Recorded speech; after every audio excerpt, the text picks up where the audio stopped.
everyone. Welcome to Switchblade Sisters Social Club, the true crime podcast where two friends exploit their worst fears for your entertainment. You're welcome. I'm Dee, a writer and podcaster.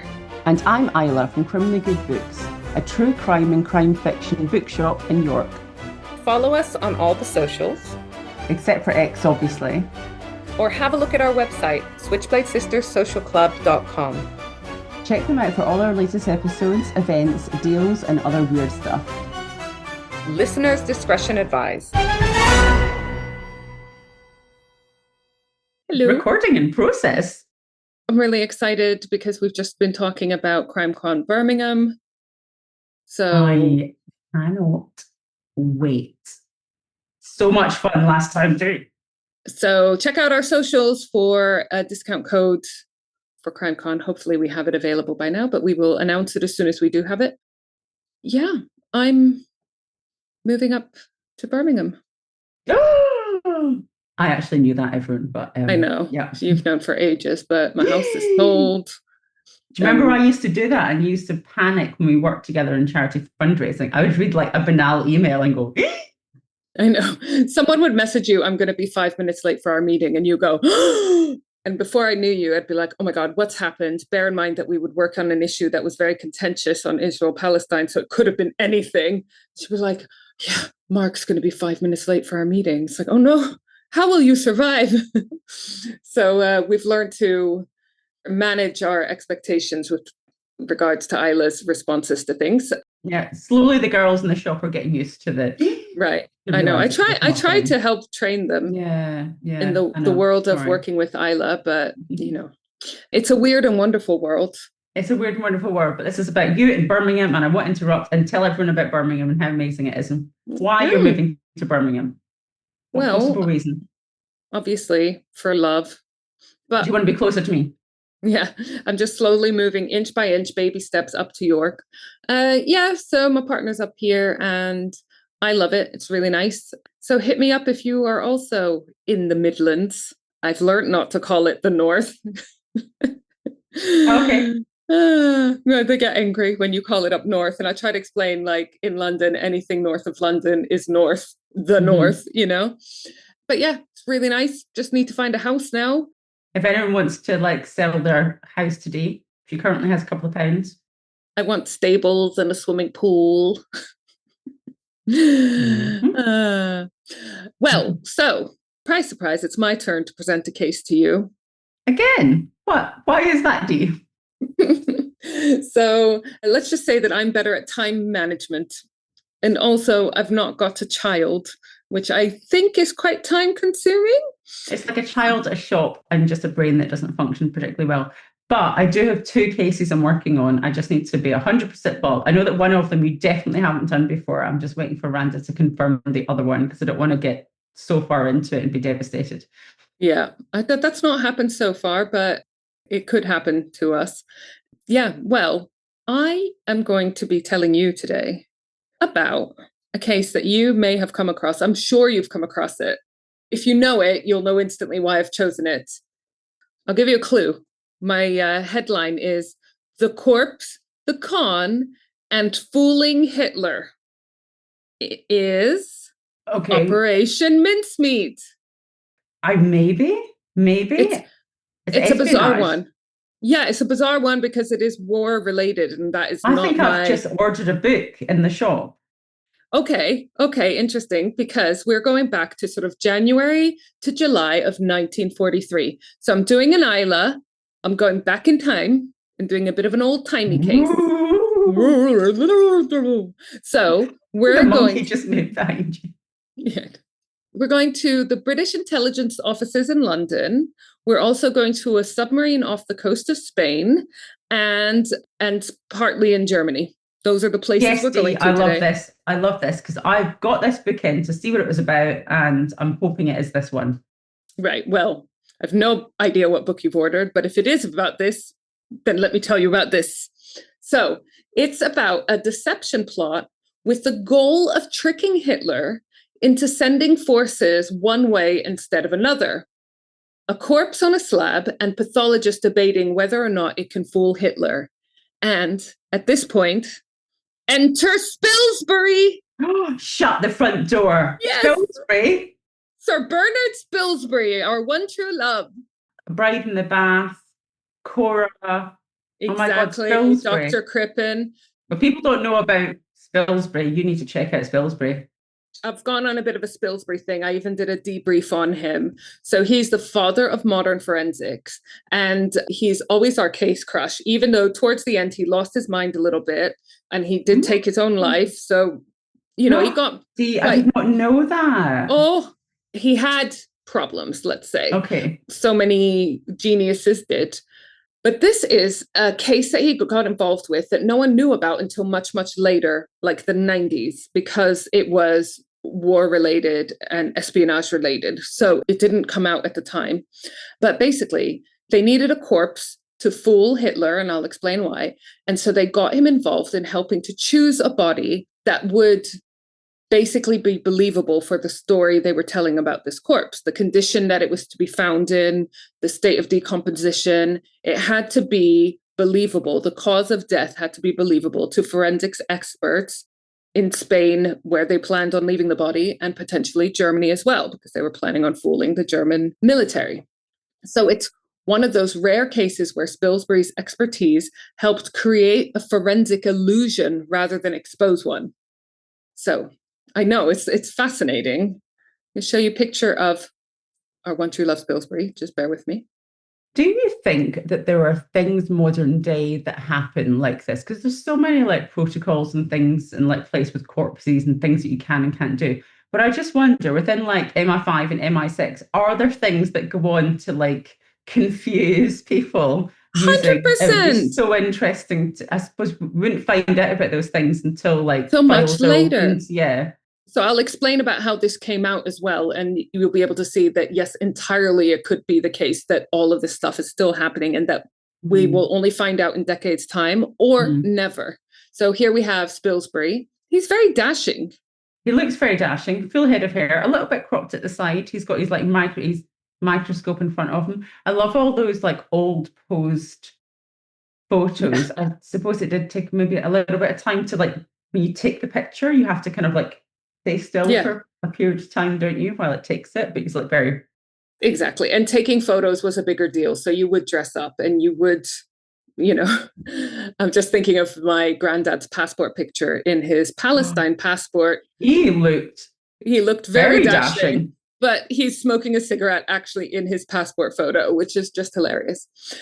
Right. So I want to tell you about some of the key people in this story, okay? I'm going to give you like the cast list before I start the story. Ewan Montague. So he's a naval intelligence officer and a co-creator of the plan, who later wrote a book called The Man Who Never Was. Is that the book you ordered? Oh, nope. No. Okay, I'm sure. I'm sure there's lots of books linked to this one. So this is really interesting. Okay. Then we have, I'm really embarrassed because I remember Gareth Davis. He wrote in a little side story about your Dr. Crippen story. Yeah, because I cut it so short. And there was a surname in there that I'm sure I pronounced Cholmondeley, which is actually pronounced Chumley. Chumley, yeah, Chumley. English people are weird. What do you mean it's pronounced Chumley? How is it Grosvenor. Grosvenor. Why are there so many letters if you're just saying Chumley? And is that what Chumley in Pawn Stars, what his real name is? I think what you need to do is put lots of marbles in your mouth and then you say something, and that's how posh people say it. All right. Okay. I got no hope. So Charles Chumley, not Cholmondeley, is also involved in the story. He was an RAF flight lieutenant, and he was Montague's counterpart from MI5. So we've got the Navy and we've got MI5. And he was also partly responsible for this plan. He's described, I quite like him, Chumley, as quirky, meticulous, and brilliant. Doesn't he sound fun? So Chumley was MI5. MI5. Yep. Chumley, MI5, Montague, Navy. Okay?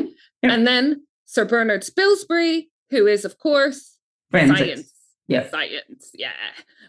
Mad science.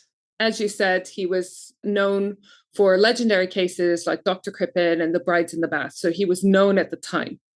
Then we have, in quotation marks, Major William Martin, RM, which I will explain in a bit why he's in quotation marks. And then we have the body, Glyndwr Michael.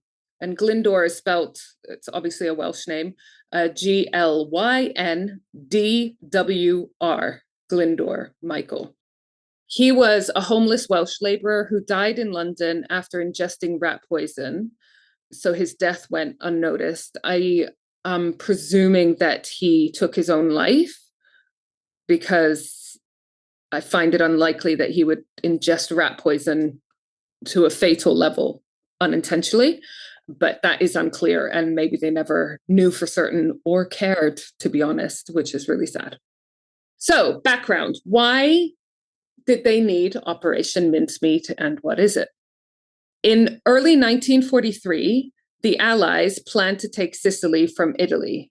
Italy was one of the Axis. And because Sicily was really important stepping stone for North Africa, where some of the World War was also taking place. So the Allies were, of course, the UK, the US, Soviet Union at the time, China at the time, and they were fighting against the Axis powers, which were Germany, Italy, and Japan. These countries weren't always entirely working together, the Allies versus the Axis, but kind of they were, you know what I mean? Those were the countries in World War II, and they kind of relayed into World War I, and then World War II, they were also very similarly aligned as well. Sorry, very, very top line explanation of two massive world wars, but also Sicily was like a really key port as well, and like, you know, it's like, you know, Malta as well was like strategically really important. So it was one of those ones that, like, if you got that in your deck of cards, you're winning.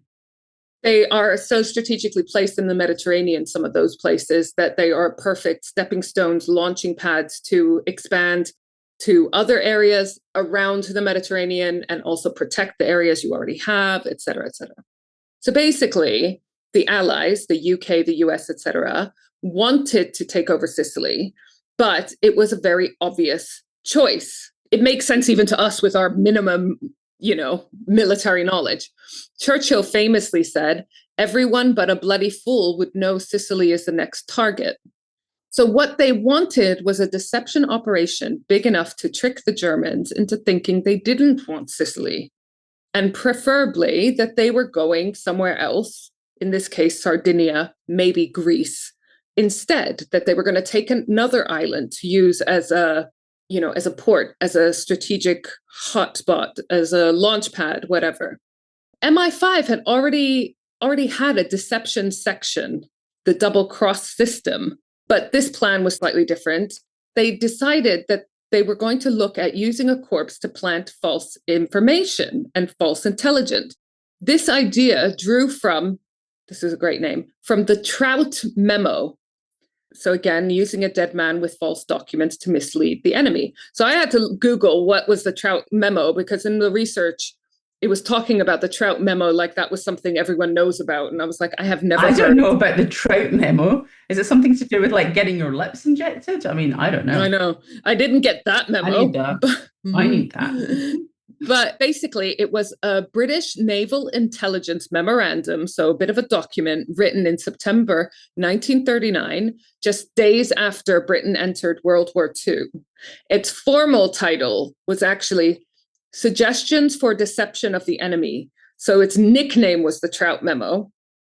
And it was circulated within the Navy Intelligence Division as a kind of brainstorming document, a menu of tricks to confuse, distract, and mislead the enemy.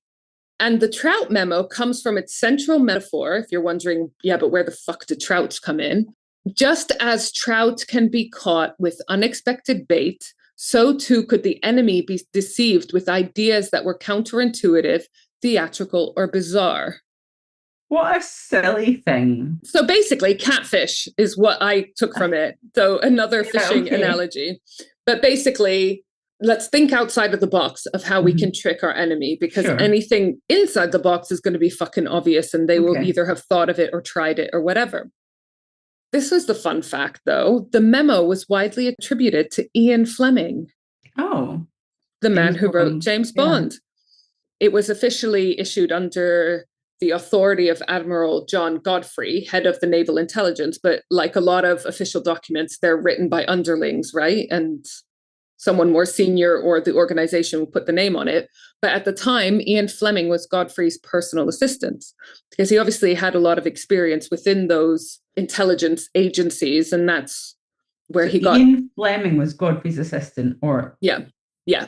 So Admiral John Godfrey, head of the Naval Intelligence, Ian Fleming was his assistant for a while. And I remember he had like a bit of a career in that sector. That's where he got the ideas, the inspiration for James Bond and the knowledge to be able to, write those books. And he was already known as young, imaginative, and clearly fascinated by espionage, deception, trickery, and so forth. And he created Bond and all of the stories that went along with it. He clearly has a very creative brain. Do you know, just a little sort of side fact, when we went to bloody Scotland, I went to one of the espionage panels, and it was Dave Goodman who won the WWII prize for The Reluctant Spy. But he was basically saying that what happened initially was that the journalists would go around the world and to find out about these particular, because there were journalists or people writing books about espionage and that kind of thing. But that's how modern day espionage and MI5 and MI6 were formed, through kind of journalism and people writing stories and actually being positioned in these countries around the world and places. And then actually they were then starting to see particular spy-related trickery. Then that's how MI5 and MI6 kind of came into being. I've really kind of bastardized and not really told that very well, but supposedly it was the writing that came first before the actual spy side of things. The writing and the creative mentality that they then decided they then had to develop that. And then they had to develop a espionage spy section. Or they had a job and they're who's already well placed and got the skills to do it. Yeah, fascinating. So Ian Fleming, already using his creative genius even before he'd written Bond. And so he was in theory responsible for this Trout memo. And one of the ideas in this list of potential tricks that you could use to trick the enemy was the dead body idea, which was, in quotation marks, a suggestion, in brackets, not a very nice one, is to use a corpse dressed as an airman with dispatches in his pocket and dropping him at some suitable place where the enemy would find him. So Montague and Chumley took this dusty, half-joking suggestion and basically made it real. But they had a problem.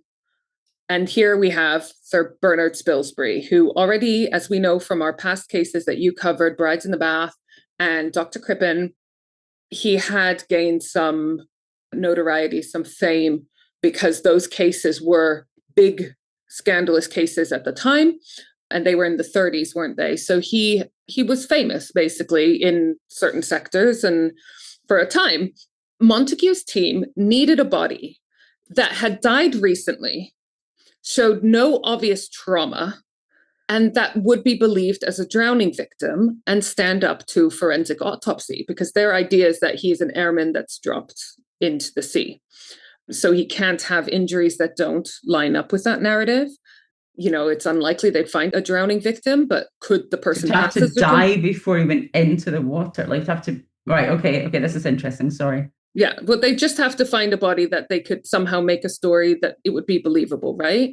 If it was someone who clearly died from being battered around the head or being shot, I don't know, it had to line up with the story they were selling. So Spilsbury became crucial. Montague and Chumley, they asked him, could a corpse dead for days appear to have drowned? What lung or airway evidence would examiners look for? How could they avoid telltale signs of post-mortem immersion? So, that he was put in the water after he had died. Death, yeah. Could poisoning, the real cause of death for the body they were thinking of using, be detected after the body had been cool for days? And how fast would decomposition affect the ruse? So how fast would this body be decomposing? How fast would a body, according to the narrative they want to sell, be decomposing? Do they line up? All of this stuff so so fascinating. All like the forensics of things. It's right? so interesting. To fake the forensics Yeah. at an international level. I mean, we normally get criminals trying to alter the forensics to stop themselves being caught, wiping fingerprints off or bleaching blood or whatever, and regardless of how successful they are. We have it at that level, people trying to cover up and hide and remove evidence or destroy evidence that could be used in forensic detection. Here we've got like an international forensic genius trying to compile fake forensic evidence, which is just bonkers, isn't it? So Spilsbury says, yes, all of this is possible. We can make this happen. But the man would have fluid in his lungs if he drowned. A stomach would had to show signs consistent with accidental drowning.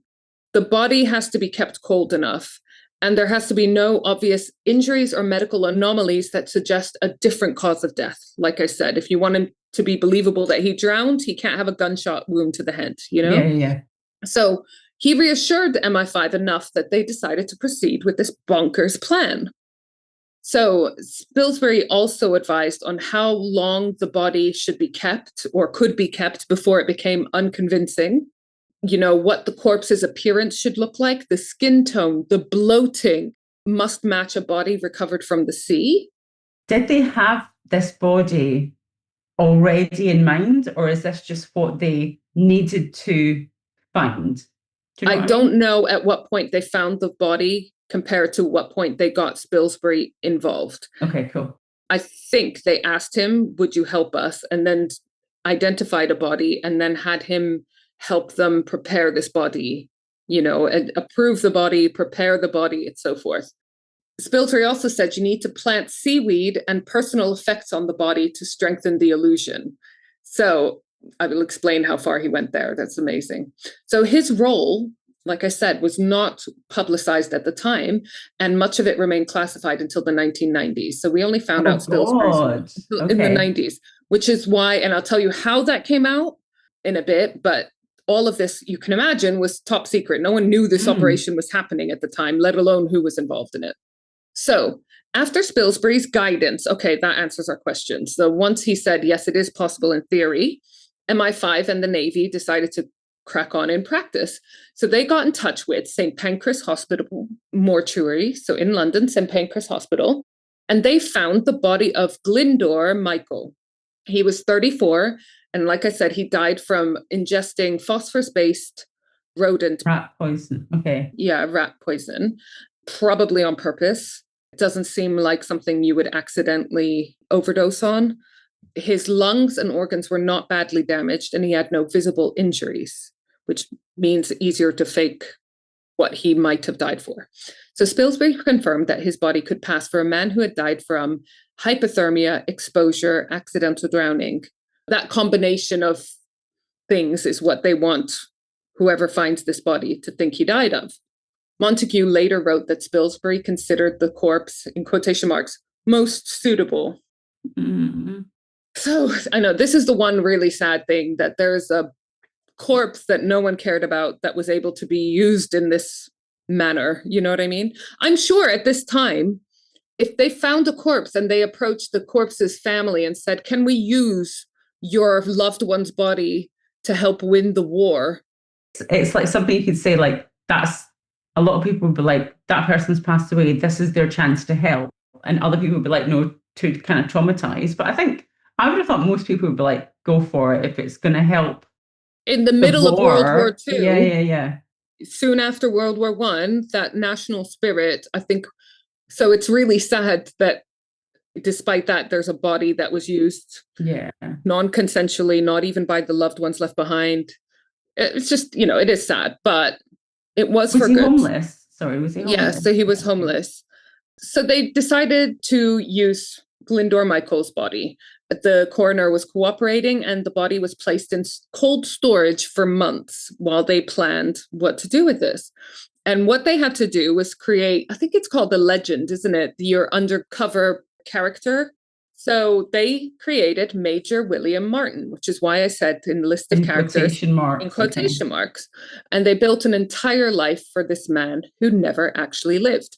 So this is like Dave Goodman's book, Reluctant Spy. That's what it's this. You would take someone's identity, and then the spy would kind of live that identity. That's it. So sometimes, like with police, and I mean, it happens less, I think, in the military, but definitely with like undercover police. Sometimes it's a case of taking on an identity that already exists. They made this whole backstory for Major William Martin of the Royal Marines. He was born in Cardiff, 1907. So I guess they made him Welsh as well, because if they somehow found out that the body was Welsh. So the idea was he was this tall, fit, tanned, trustworthy officer on Churchill's staff. By Spilsbury's recommendation, they put stuff in his pockets, like personal items. And they used a term, which I love, pocket litter. Pocket litter. You should see I've got lint in my pockets. I've got like receipts. I have tokens to go on the Christmas fairground ride at Kew Gardens, which I'm hoping I remember. And I that for next year. Yeah, I know, £3.50 each. And suddenly the twins wanted to go home, and I've got 2 of those. So I was like, I'll just leave them in my pocket and hope I use this jacket next year when we go. So I want to also add another term to our lexicon, handbag litter, which is more of the same. So the pocket litter that they gave him, which was basically to make it more believable, right? Like, and I think that is true, that if you found someone with like nothing in their pockets and they've supposedly been on a plane, you'd be like, that's bullshit. What have you got in a coat that you wear or a jacket that you wear? What would you have in it now if you had to go in it? Chewing gum, receipt, like a parking ticket, possibly a pen. You know what I mean? Like, it's so just we've all got something. I've probably got dog poo bags, mints, and lip balm.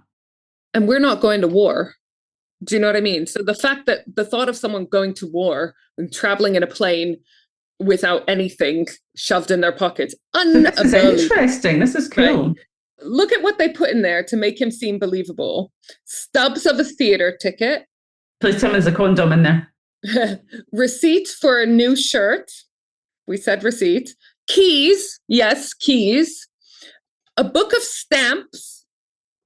This one made me laugh. A stern letter from his father. So I then had to do a bit of research to try to find out what was in this letter. And I couldn't find the letter, which I would have loved.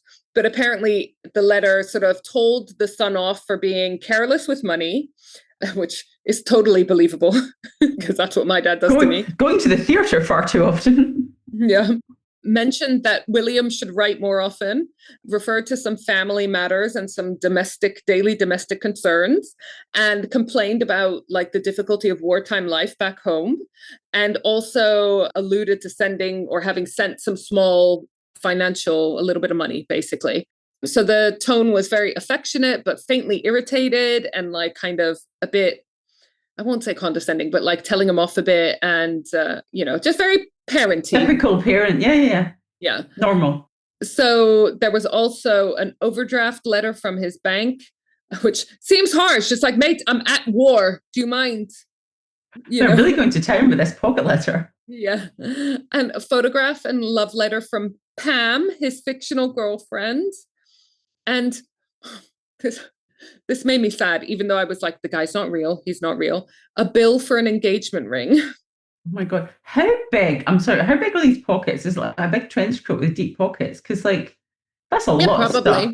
Probably, because it's his personal artifacts or whatever. And then also, obviously, he had like an ID on him. So let me show you his ID. So yeah, just the thought of like finding a dead body with like pictures and letters from his girlfriend and engagement ring and the bill for an engagement ring. It's like, oh, and the overdraft because of the engagement ring. So here he is. It's hard to see him, but yeah, I mean but you can see it's a naval identity card. It's got his name, William Martin. He's captain acting major of the Royal Marines, Cardiff, 1907, issued by someone, issued 1943. It's got his like signature and his... So how did they get his picture? So obviously he's dead.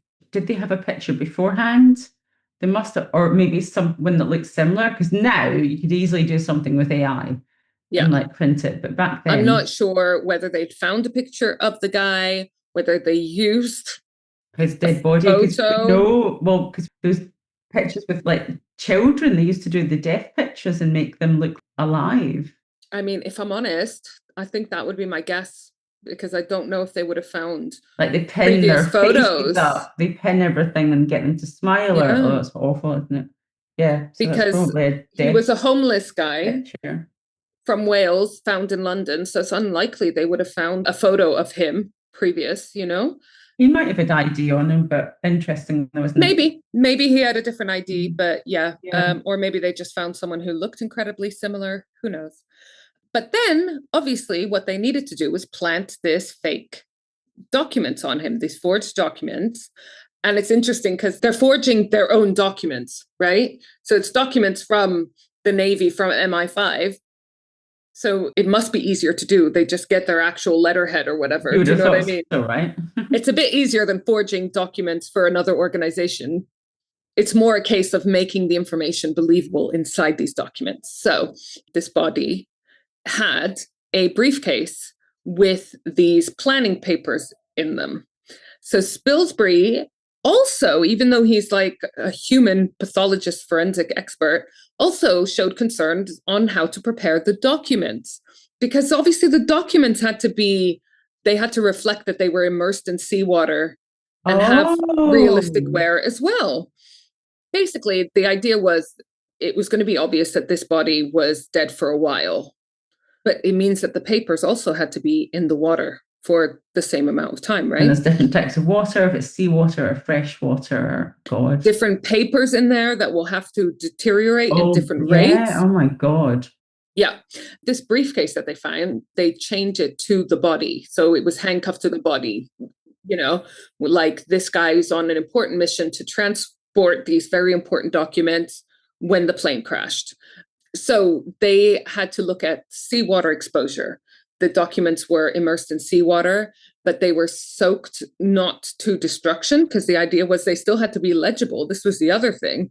So the aim was to make it slightly blurred, the ink, and gently warp the paper fibers and have salt residue consistent with the amount of seawater immersion.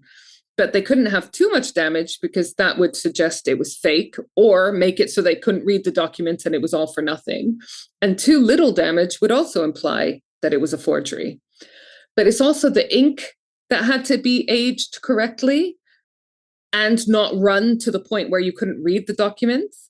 The paper stock, they could change the paper stock and use different paper than they normally would to help with this deception, but it still had to match something they would use. Like, it's not like they could print it on like hard cardboard, because there's... Could they not just use like a waterproof briefcase? Then it's like, why would you have a waterproof briefcase? Maybe you would, I don't know. You know, maybe that didn't exist in the 40s. So this is so clever. They used a lot of pencil annotations where appropriate, because pencil survives water better than ink. No, so they tried to make sure that there was lots of key information kind of scribbled in the margins or whatever, so that it was easier to read, but believable. So they had to also, like I said, ensure uneven degradation, because that's what a real immersion in water would have created for these documents produced at different times by different people on different paper with different pens. So rather than artificially distressing the papers, they were folded and unfolded repeatedly by hand. They were kept in people's pockets for days, and they were handled casually to create soft creases rather than like theatrical damage. So these are documents that supposedly passing from hand to hand, being read multiple times, being kept by different people at different times. So they wouldn't they have fingerprints, or did they not have fingerprint analysis then, or not? They definitely did. And that's fine, because these people are in the military and in the Navy. So of course, yeah. That's it. They're forging their own documents. So it's, you know, less concern. So they were, like I said, they were carried inside inner jacket pockets. They were put in wallets and envelopes consistent with officer wallets and envelopes, you know.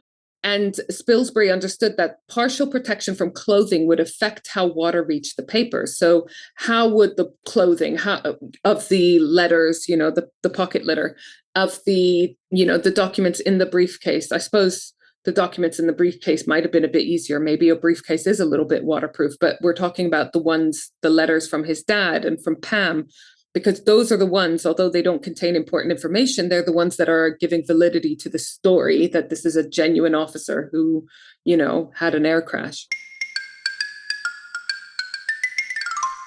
Love a good murder? Come visit me, Isla, at Crimley Good Books in York, your one-stop shop for crime fiction and true crime reads, as well as gifts and author events. Or browse online at crimleygoodbooks.co.uk. So the reason why this worked is that Spilsbury knew that the investigators would not just read the documents, they would read the damage to the documents. The papers told the silent story, that they had been carried close to the body, that they'd been exposed to seawater, but not long enough to dissolve, that they'd been handled by multiple people during the production of these documents and, during their lives, basically.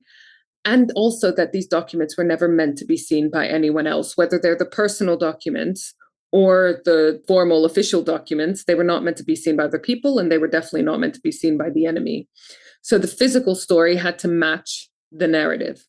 So what happens with the body? HMS Seraph is a submarine that I will show you now. Ooh, I could not go in a submarine. I just couldn't. No. I can't. No. Like the confined space, and then I would have nightmares. Couldn't. Yeah, same. Claustrophobic, also underwater, no escape. No. Oh God, no.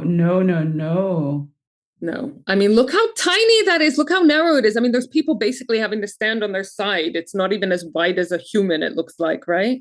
So that's the HMS Seraph. It looks like a tiny submarine that's like not submerged, doesn't it? And it just looks like a really, like, not very nice picture. It just looks like really like sepia colored and hellish. It looks like hellish. How you imagine a World War II small submarine to look like is exactly what we just looked at now. So basically, the corpse was put into a steel canister filled with dry ice, which apparently they had in the 40s, and transported by submarine by HMS Seraph off the coast of Spain. And on the 30th of April, 1943, the crew placed the body in the water just off the coast of Helva, I don't know if I'm saying that right, in Spain, which is kind of on the south of Spain between Andalusia and Portugal. So that kind of bottom left-hand corner of Spain, which was a hub of activity during World War II. It was the hub of German espionage. It was heavily fished, which meant that there was a high chance of discovering the body quickly. They dropped the body close to the shore. And this area was also watched by German intelligence, who had really strong links with Spanish officials at the time. So the body was released during the early morning, and they timed it with the tides and the currents to make sure that the body would be carried towards the shore. So British naval intelligence had studied these currents in detail to make sure that... Oh, this is so insane, Dee. There's so many aspects to it. Because this is another thing that fascinates me when they find a body in water and they're like, oh, well, because of where it was found, it must have been dropped at this point, at this time, because this is what the tides do. It's amazing. So the body was actually found by a Spanish fisherman, which was the ideal. They found the body floating offshore, and Spanish authorities recovered it and quickly identified that it was wearing a British uniform, that it had a briefcase chained to the body. So instantly they would know, okay, he's carrying some official documents, and that inside this briefcase, there were official looking papers. So they saw exactly what the British intelligence wanted them to see. The Spanish concluded that the man had been on board an aircraft, that the aircraft had either crashed or was ditched at sea or shot down or something, because again, this was an area of high activity, and that the body washed ashore days or weeks later. This was entirely plausible because RAF flights between Britain and North Africa were very common.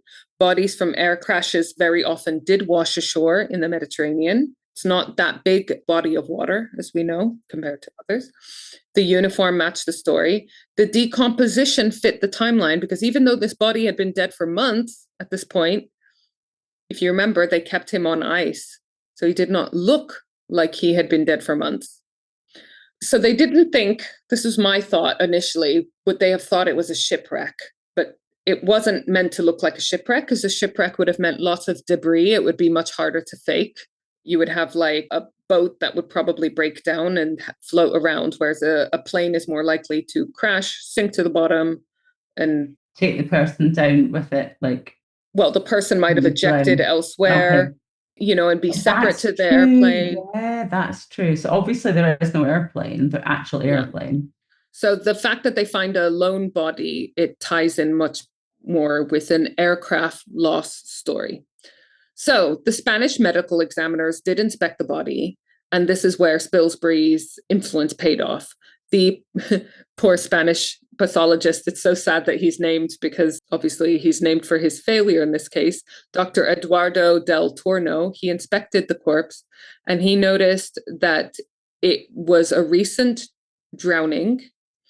There was no obvious signs of poisoning, which we know that the body actually died of poisoning, and that there was no other trauma. So Dr. Eduardo del Torno accepted the death as drowning / hypothermia. The Germans, the Spanish and Germans were in touch and working closer together. The Germans requested photos and a report from the Spanish, and they also believed the deception. Now, of course, if the Spanish pathologist had found the wrong kind of water in the lungs, or inconsistencies in decomposition of the body or the documents, or evidence of poisoning, the entire operation would have collapsed and they would have suspected something. So Spilsbury's guidance was critical. So what was the Nazi reaction? They get this report from the Spanish that there is a British body found in the water, not that unusual, not that noteworthy, except that he's got a briefcase with some very official looking documents chained to him. Hitler personally reviewed the documents retrieved from Major Martin, in quotation marks. The pocket litter. And the pocket litter. And I don't know if he looked at the pocket litter, but he definitely looked at the briefcase documents. And can you imagine Hitler having your documents? Hitler reviewing your work? Because at this point, Hitler's personally reviewing the work of Spilsbury and team. And Spilsbury is directly, personally tricking Hitler. I mean, that's... But he wouldn't know in that moment, or like when it was happening, but later on. That's pretty cool, though. Hitler and his team were completely convinced that the papers were real because all of the backstory came across as genuine. Do you think, Dee, that there is a checklist so like would Hitler and his team go, we found a body, or there's a body being found, in order for it to be legitimate, like what's the temperature that we would expect it to be? Like, do you think that they have like a forensic analyst on paper? Like, I just wonder if there's like text box, because obviously Spilsbury had been brought in to advise on the body and all the documents. I wonder if there was the reverse of that, to like go, if these are the people that we need to tell us if this is legitimate. Yeah. It's like a proper deception. And then in order for that to be either refuted or not, they almost need the opposite side, Yeah. But it's really interesting. I love this. It's Dr. Eduardo, the pathologist in Spain, and I'm sure there were pathologists or experts on the German side that looked at the evidence. They would have, I imagine, said, this is what this looks like. A British soldier, a British naval officer, has crashed in a plane with important documents, been dead in the water for a few days, drowned, or died from hypothermia. Is there anything that contradicts that? And basically, I imagine they didn't find anything on the body, with regards to the body, with regards to the pocket litter, with regards to the official documents that counteracted that looked like it was fake or told a different story. So they went with the story that they were presented with, because there was nothing to raise an alarm, which is amazing because that story was entirely fake. So as a result of being tricked by this body, by the pocket litter, and by the official documents that basically indicated that Britain was not going to be making a move on Sicily, but going other places, Sardinia and other places potentially, Germany moved panzer divisions to Greece which made me Google what a Panzer division was. Panzer divisions were elite German armed units in World War II. So fast, heavily armed formations built around tanks and designed for rapid aggressive warfare. Ooh, freaky. So the word Panzer literally means armor or tank in German. Germany strengthened their defenses in Sardinia, and they removed forces from Sicily completely. Brilliant. Which seems silly, but it's because it's not like they had unlimited forces. So if they were going to be sending forces to Sardinia and to Greece, where these documents indicated that the British might go to, they couldn't spread themselves thin, you know? So this strategic blunder made the Allied invasion of Sicily in July 1943 vastly easier and arguably shortened the entire war. Wow. So it wasn't just that they fooled them into something that played a really key role in the entire World War II. So the aftermath. The body, Glyndor Michael, was buried in Helva in Spain, where he was found, under the name Major William Martin. But his remains remained unidentified until 1997, when historians confirmed his real identity. Wow. So, how did they do this? All right. So my next question, why wasn't his real identity confirmed until 1997? So it was a bunch of things. This story came out, who this body really was, Spilsbury's involvement, etc. But it didn't all come out in one go. It's because there were some amazing historians doing research on this, and they pieced together a bunch of different information that was released at different times. So love this. Yeah, Official Secrets Act and the intelligence culture. So even in World War II, Operation Mincemeat obviously remained classified, and it remained classified for decades, which you would expect for secret intelligence and secret operations. So British intelligence was extremely reluctant to name the body, reveal how it had been obtained, and admit the use of an unclaimed civilian corpse. Because although this operation is amazing, this is a legal and moral sensitivity and ethically questionable part of the story. You could argue this guy was already dead and he was unclaimed, but also it is icky, isn't it? It's sad. So they were reluctant. The British intelligence were not sharing this information because the war was ongoing, because there were threats of wars for decades after, because of just not wanting to admit accountability for some of their and then also they might want to use that trick again, you know. Exactly. It worked well. I mean, I imagine it would be Hitler. I don't know whether it would be possible now in this day and age. It would be a lot harder for sure, obviously, because social media, like DNA, yeah, so many different things. So key documents only began emerging in stages. So there were partial disclosures in the 50s and 60s, partly because Montagu wrote memoirs. Still in the 70s as well, some memoirs were coming out. And then in 1990s, archival cross-referencing finally was possible, and some amazing historians linked these different things together. So Ewan Montagu published The Man Who Never Was, his memoirs in 1953. He confirmed the operation. I don't think he mentioned Spilsbury at that point. He did not name Glyndor Michael. He claimed that they used the body of a man who had died of pneumonia, which is a bit confusing. Some people claim it was to protect the deceased's dignity and to protect the state from scrutiny, because if you remember, he potentially was a homeless man who possibly had killed himself by eating rat poison. But it also meant that historians didn't have a paper trail to follow. But in the 90s, a historian, especially Roger Morgan, cross-matched, listen to this, death records of unclaimed men in London from sort of January 1943, coroner's files, military deception files, Spanish burial records, and forensic details about cause of death in order to trace the body to this Glyndor Michael. I did a bit of research. I was like, did Glyndor Michael actually have any descendants? Did they bother trying to find any? Because they wanted to use this body, right? No, he was unmarried. He had no children. It does make sense because otherwise it would have been harder to use his body in this way. So maybe they did check if they had descendants. It's also things like, do you think that potentially he was someone that, you know, I mean, how do we know that he was homeless? How do we know that he he killed himself with rat poison. Maybe he was given rat poison. I mean, like, we don't know. We're just going to take the British government's like word for it that this guy was dead. I mean, I can totally believe that they might have done a bit of research to see if anyone was going to claim his body, because they didn't want to have to explain to someone, oh shit, we kind of used your dad's body for this secret military intelligence. Don't tell anyone, don't be mad. But yeah, so the lack of descendants is precisely why his body was available for this operation. And it is the darkest part of Operation Mincemeat, because the success depended on someone who had no one to object to this.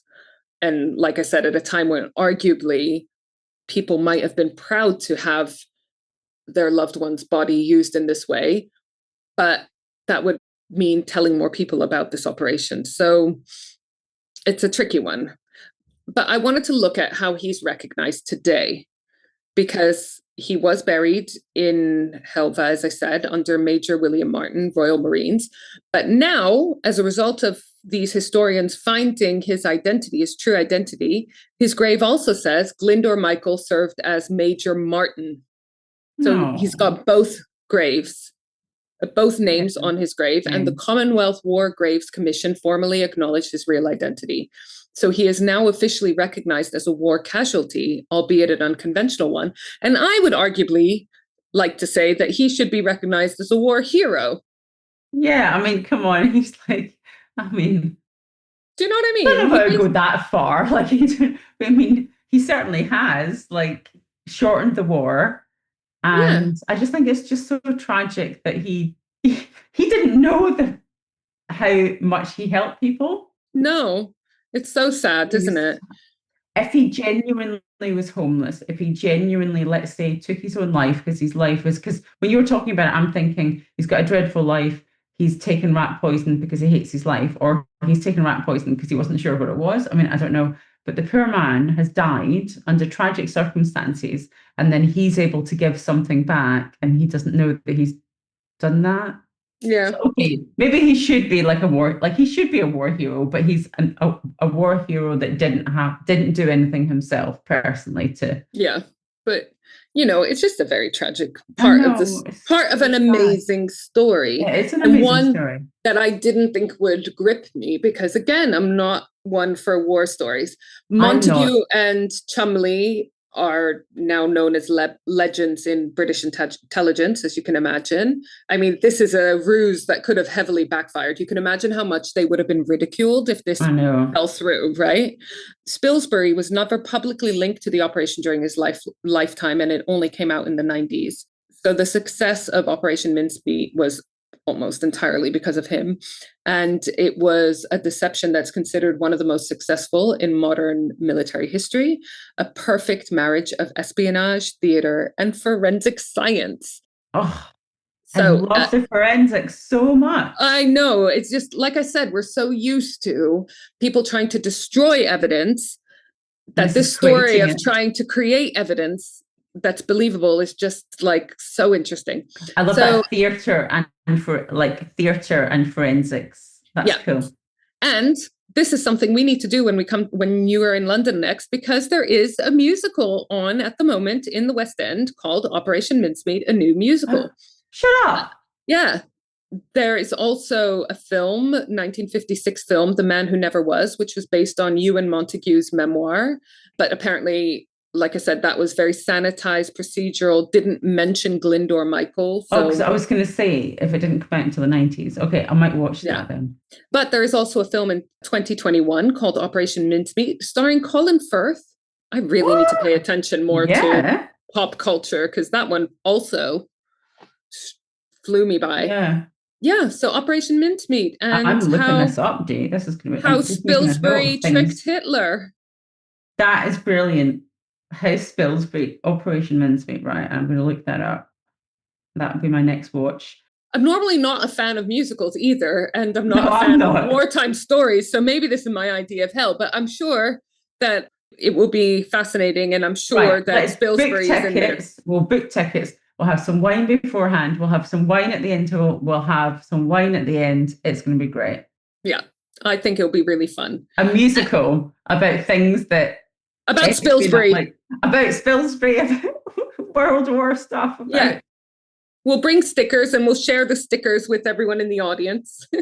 Let's do this. Right. So, do you want to know what I've picked for our palate cleanser? The quiz. Yeah. So, as you well, tell me. Yeah. We've done a quiz. We're ending every episode with a quiz.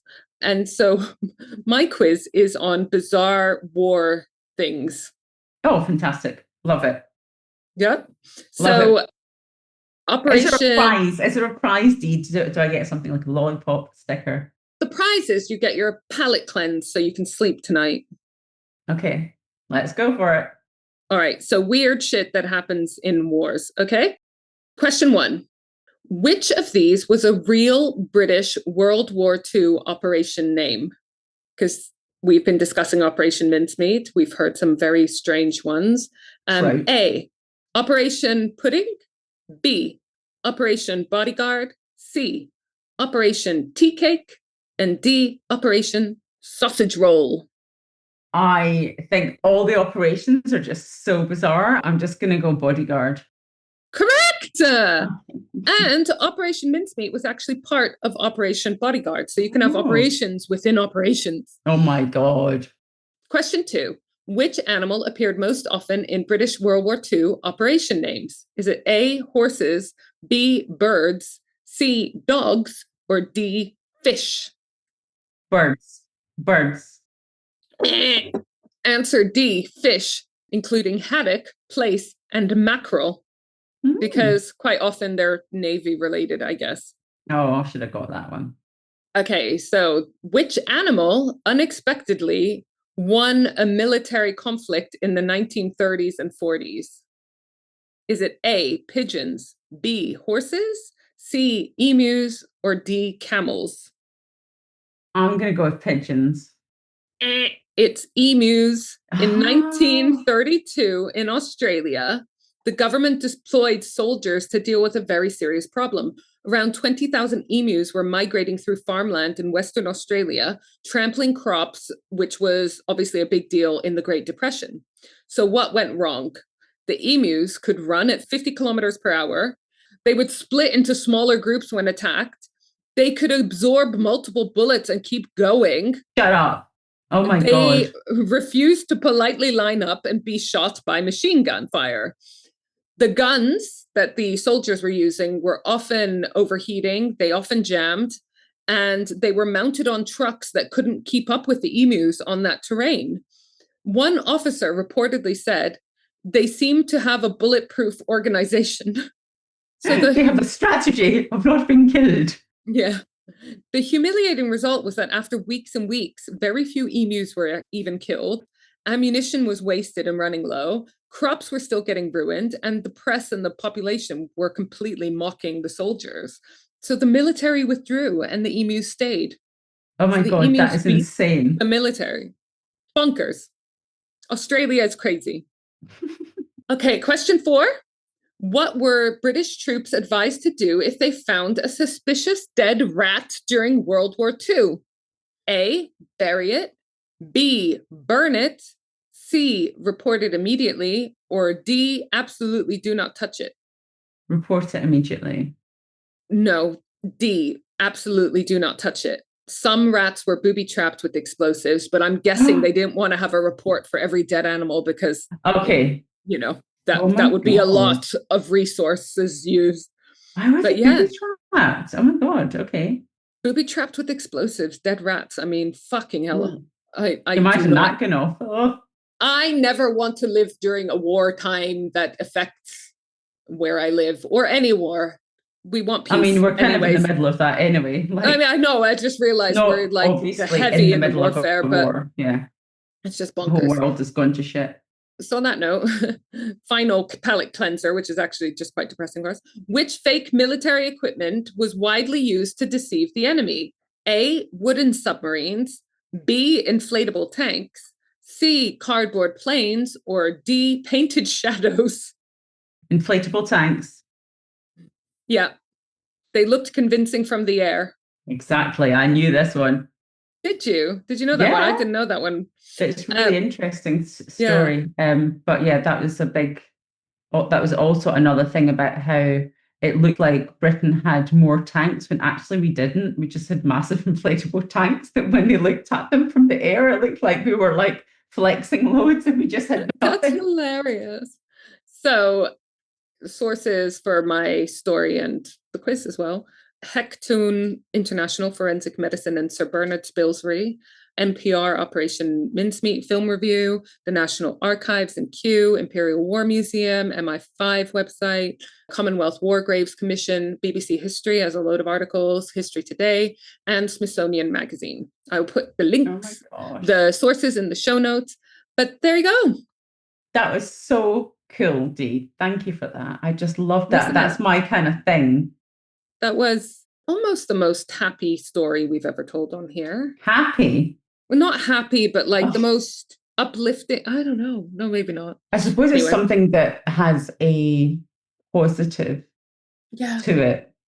It's not like a serial killer doing something or someone whose death was obviously tragic and then was used for good and to end a world war sooner. So, that's good.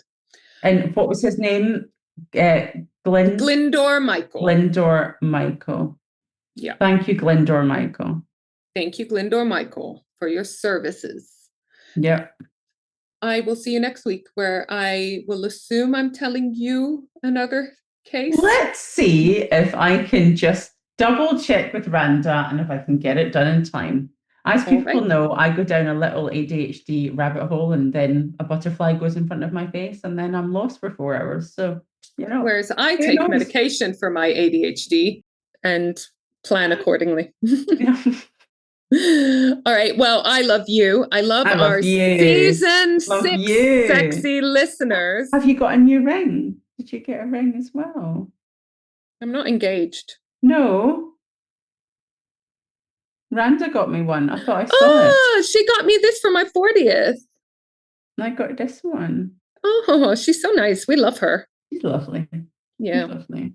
All right. I will see you all soon. Love you. Bye. Bye. Like this episode?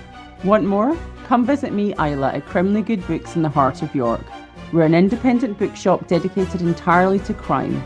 From cosy mysteries to gritty thrillers, historical whodunits to juicy true crime. We've got signed editions, special gifts, and plenty of recommendations for your next obsession. We also host a bunch of awesome author events. Can't make it in person? Visit us online at crimleygoodbooks.co.uk.